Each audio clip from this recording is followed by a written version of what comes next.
Good morning. Oh, can you hear me? Yes. So, good morning, everybody. I'm Andrea Lorenzini. I will present to you today the Cybersecurity for Outer Space mission, which basically means to describe you a little bit the context of space, which is quite peculiar for security. And I will try to introduce to the threat landscape that we are facing in the European Space Agency and how ESA is planning to mitigate this threat landscape. So let me start with a sentence that is quite trivial, I know, but I hope it's useful for you to understand the context. Space assets are important. Are important because in the evolving geopolitical scenario, space assets have a strategical value for our member states and for our partners. They provide the critical infrastructure and services to all our member states, in particular in terms of communication, maritime trade, financial service, of course, defense and national security. And for this reason, space assets are really an impact on the daily life of European citizens.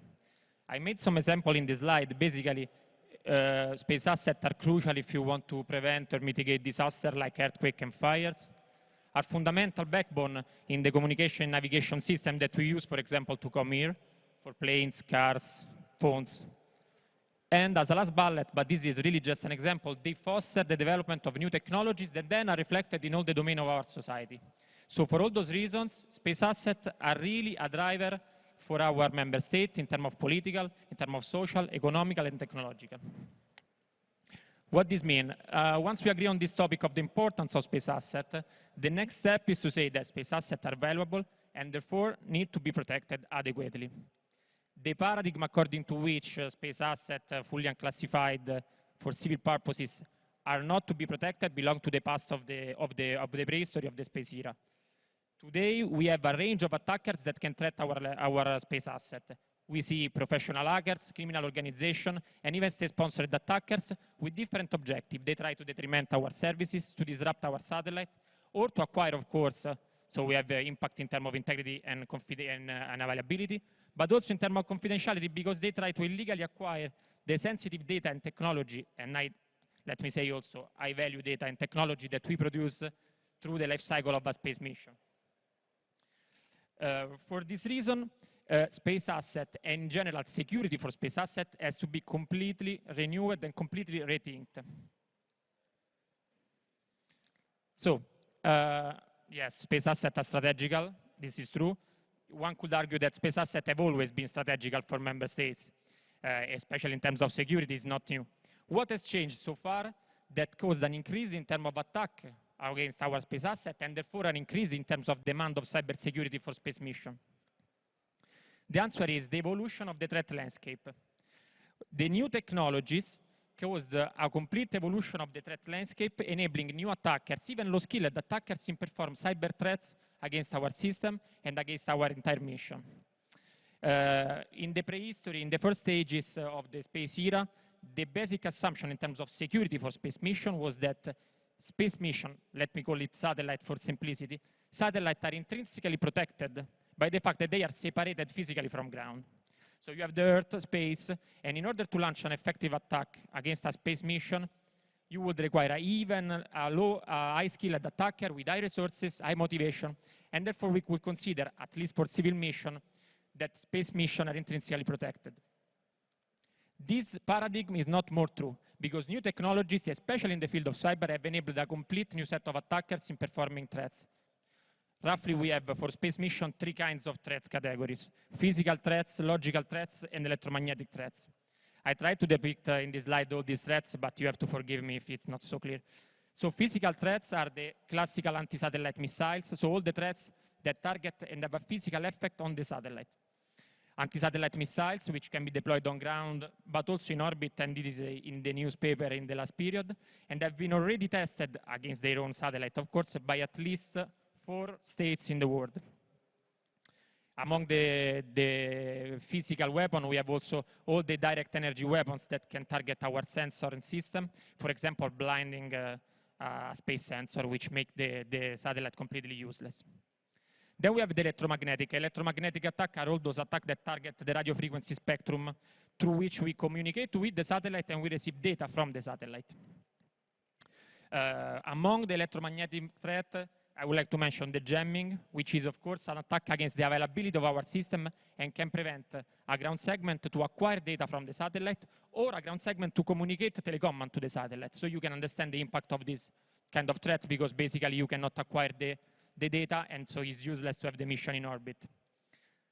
Even always among the electromagnetic, I would like to mention the spoofing, which is an interesting threat because it's also something that we found in the cyber threats, but in the electromagnetic can be very tough to be discovered and very harmful. Because if you think to spoofing of telecommand, for example, toward the satellite, spoofing, as you all know, is the capability of an attacker to inject false information into a data stream. So if you are able, for example, to inject false telecommand that goes into the satellite and are processed by the satellite as if they are the correct one, the result is that you can lose the control of the satellite. And for example, an attacker can get and hijack the control of the satellite. You can imagine this as a huge impact because if you lose the satellite, due to the importance that it has and due to the high cost that it has really a big impact on our member state. Finally, we have the cyber threats. Cyber threats that are interesting for space mission because are the ones that target the entire chain, the end-to-end satellite mission. Space segment, ground station, everything can be subjected to cyber attack. And for space mission, we face all the possible kind of cyber threat that you can imagine. We face eavesdropping of our communication and data. We face denial of service of our ground system, for example. We face man in the middle and so on. At the beginning of this day of presentation, I heard about ransomware by my colleagues that were presenting before me. And this made me talk that an interesting kind of attack against space mission are indeed the ransomware. You think of, for example, an Earth observation mission providing data to the ground. We have a huge collection of data on the ground. That is the reason why the mission is in orbit in the end. If a ransomware successfully targets your data collection, you lose completely the power that you downloaded from the satellite, and you lose completely the value of the space mission. So with an even simple attack, an attacker can destroy the value of a space mission. This brings me to my first consideration. Cyber threats are the ones that can be performed by even low-skilled attacker. Cyber threats, if not properly mitigated, can really endanger our space mission and therefore has to be protected. Of course, all those threats are valuable and can be effective because we may have vulnerability in our system that has to be mitigated. I think about protection of the supply chain. I think about hardware and software bugs and backdoors that are not mitigated. But also, and this has to be underlined, we may have, and we have, a lack of cybersecurity in our ground system, cyber hygiene measures, for example, or we can have lack of protection of the electromagnetic way we communicate with the satellite. So, to conclude my first part of the presentation, basically what I want to underline is that space assets are valuable, are strategical, and are also vulnerable, which is, as you may imagine, also a quite explosive mixture, let me say. So, this is scary threat landscape, but what ESA is doing, what the European Space Agency is doing to mitigate this situation. We have a cybersecurity strategy that is built on 4 pillars, of course taking into account the international context that we have, the objective of our member states, and the threats that I discussed so far. Our strategy is built on 4 pillars that are the security framework, the space mission security assurance, cyber technology and cyber resilience capabilities, and last but not least, really the people. All those pillars together allow us to build secure space system in a secure environment, which is our ultimate objective in the end. I will go a little bit deep in those pillars. Security framework is really, having a security framework is really a core milestone for each organization to enforce security. We updated and redesigned our framework in 2020, which is constituted today by the ESA Security Agreement, Regulation and Directive, and provide the principles, the requirements, and the security measures to protect the European Space Agency at corporate level and at space program level. Our security framework has been recognized by and therefore approved by our member states. And I would like to mention this because this is a positive note for us, has been audited in 2023 by the European Council, European Commission, and by the External Action Service, and is recognized as one of the most robust security framework in Europe.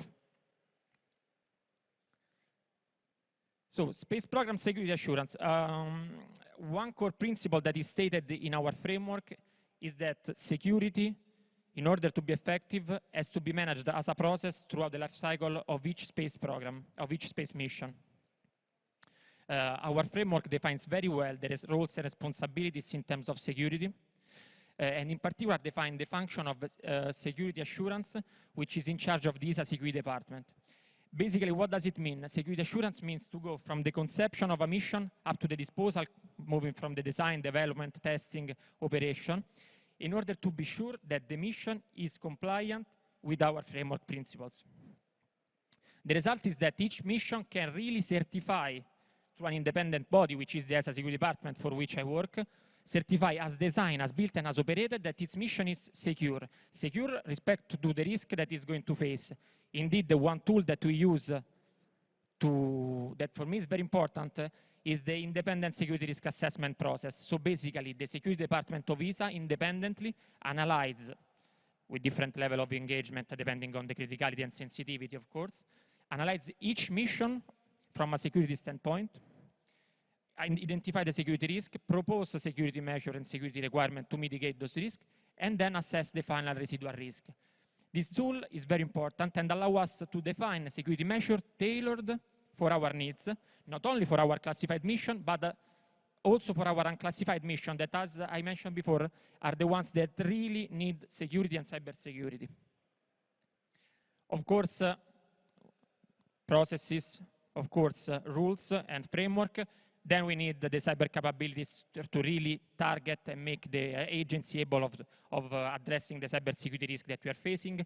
We have cybersecurity resilience capabilities that are needed to mitigate in the short, medium, and long term the European Space Agency security risk from a corporate and space program level. Today I'm quite glad to be here because I can present to you our Cybersecurity Operations Center, the CSOC, which has been deployed in operation in May this year, and is the first system in Europe capable of monitoring threats and vulnerabilities for space systems coming from ground and from space. It has been deployed in operation in May this year together with the Cybersecurity Center of Excellence, the SCOE.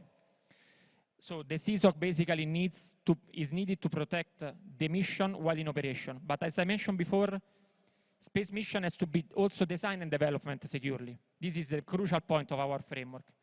The SCOE, the Cybersecurity Center of Excellence, is an innovative platform. It's a plug-and-play platform that allows each project to really emulate a threat environment for the space mission. In this way, each project manager can really qualify its security measure before going in operation. And therefore, we can support our security assurance process by saying, okay, the mission is defined, designed, developed, and then will be operated securely. Also, the SCOE is going in operation this year. Three last things that I would like to make about our cyber resilience capability. We have the quantum security verification platform, which is a platform to assess from a security assurance perspective the quantum technology. The cyber portable operating platform, the CPOP, which is a cyber threat intelligence platform that we will deploy directly in our stakeholder premises in order to share in threat intelligence. This concept is very important for us because sharing information and having synergy among all the entities is one of our crucial objectives in order to ensure security of our space mission. Finally, we have also the CyberCube launched this year and with a new fancy logo, which is an in-orbit test bed through which we will test our cybersecurity capability. It's really a satellite that will allow us to test our cyber resilience capabilities.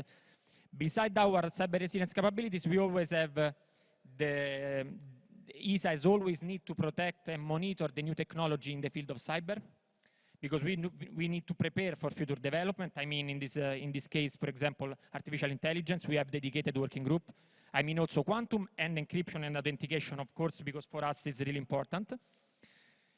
And all those working group and activities are needed to prepare for future development in order to be ready today for the threats that will come tomorrow. Last bullet is on the people that I mentioned before. ESA knows very well the importance of the people. ESA is very spread across different sites with different cultures and objectives.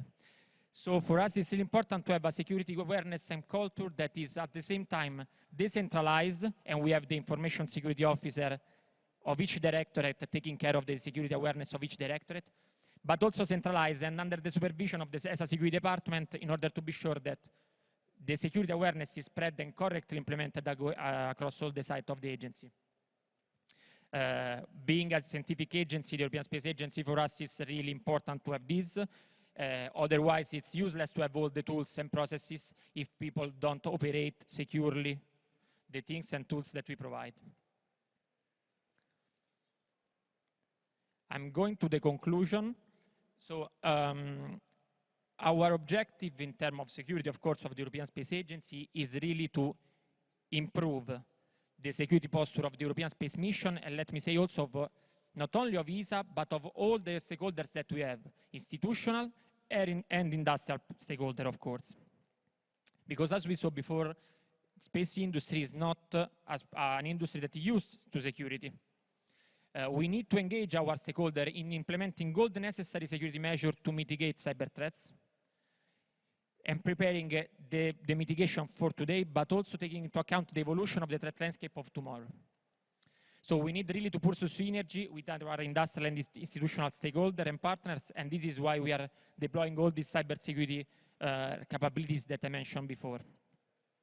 As a last message is that security, for us, this is clearly stated in our framework, is a living process. Risk can never be fully eliminated, especially for space mission.